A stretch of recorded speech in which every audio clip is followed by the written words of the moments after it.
Hello friends, welcome to you again new video. Friends, गर्मी start हो चुकी है तो गाड़ी का एसी यूज करना हमने अब स्टार्ट कर दिया है।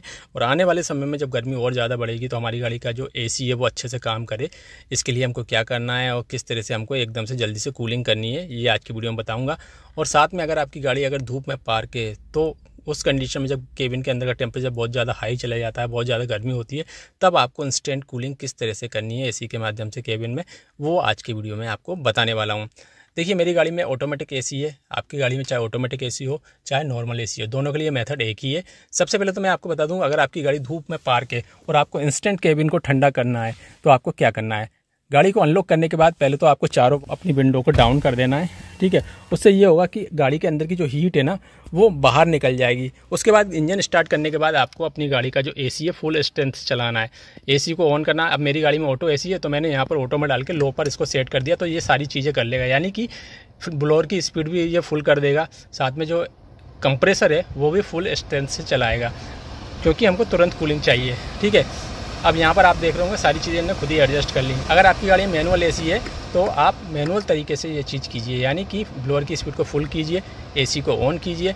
और साथ में आपको एक चीज़ का और ध्यान रखना है, यहाँ पर आप ये जो बटन देख रहे हैं ना, फ्रेश एयर वाला, वेंटिलेशन वाला स्विच भी कहते हैं इसको, जिससे बाहर की हवा केबिन के अंदर आती है, तो इसको हमेशा आपको ऑन रखना है। यहाँ पर आप लाइट देख रहे हैं, यानी कि ये ऑन है। इसका मतलब ये है कि केबिन के अंदर की हवा हमारी गाड़ी का जो ब्लोअर है, जो पंखा जो चल रहा है एसी का, वो ले रहा है। अगर हम इसको ऑफ कर देंगे तो होगा ये कि बाहर की गर्म हवा को ये केबिन में भेजेगा, जिससे कूलिंग प्रॉपर नहीं होगी। तो इस बात का आपको विशेष ध्यान रखना है। इस स्विच को आपको बंद रखना है। अगर आपकी गाड़ी में स्लाइडिंग वाला स्विच दिया गया है फ्रेश एयर को केबिन में अंदर लेने वाला, तो उसको आपको इस साइन पे रखना है। ये जो आप साइन देख रहे हैं ना, यानी कि कार के अंदर ही एरो घूम रहा है, इसका मतलब ये है कि कार के अंदर की हवा ब्लोअर ले रहा है, पंखा ले रहा है। अगर बाहर से एरो कार के अंदर एंटर हो रहा है तो उस तरफ आपको नहीं रखना है। इससे एक तो फ्लो कम होता है, साथ में कूलिंग भी कम हो जाती है, तो इस बात का ध्यान रखना है। दूसरा, विंडो जैसे ही आपने डाउन की है, थोड़ी सी आप विंडो फिर ऊपर कर लीजिए, ठीक है। हमने थोड़ी सी ऊपर कर ली है, लेकिन पूरी विंडो को हमने बंद नहीं किया। तीसरा, जो एयर फ्लो डायरेक्शन है ना, आप देख रहे होंगे फेस की तरफ है, तो इसको आपको, अगर आपकी गाड़ी में घुमाने वाला स्विच है तो इसको कर देना पैरों की तरफ। तो मैं इसको पैरों की तरफ कर देता हूँ। देखिए, इससे ये होगा कि पैरों की तरफ से हवा आएगी। अब आप सोच रहे होंगे कि पैरों की तरफ हवा क्यों चाहिए, कोई गर्मी बहुत ज़्यादा हो रही है, हमको तो फेस पे हवा चाहिए। तो देखिए दोस्तों, जो गर्म हवा होती है वो नीचे से ऊपर की ओर उठती है, तो अगर आप नीचे से ठंडी हवा भेजेंगे तो गर्म हवा जो होगी, जो हमने विंडो थोड़ी सी खोल रखी है, इसके माध्यम से बाहर जल्दी निकल जाएगी और केबिन जल्दी ठंडा हो जाएगा, ठीक है। तो आपको ऐसा करना है। थोड़ा सा गाड़ी को चलाने के बाद आप इसको फेस की तरफ कर सकते हैं, ठीक है।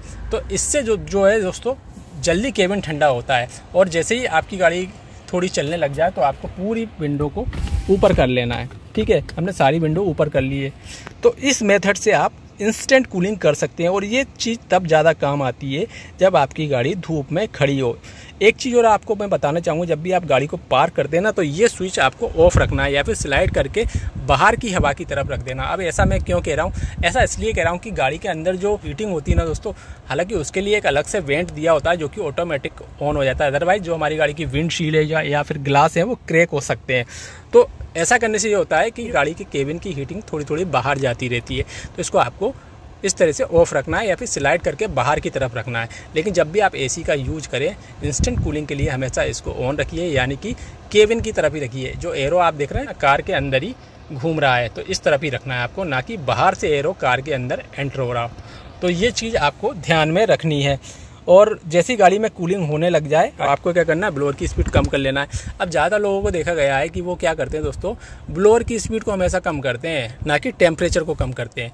जबकि ऑटोमेटिक एसी में आप, जैसे कि मेरी गाड़ी का एसी फुल स्ट्रेंथ से चल रहा है, तो मैं अभी यहाँ पर टेम्परेचर को 22 पे या 24 पे अपने हिसाब से सेट कर लूँगा, तो ये फिर से अपनी सारी चीज़ों को मेंटेन कर लेगा। लेकिन इसके लिए मेरे को ऑटो में डालना पड़ेगा, मैंने ऑटो में डाल दिया।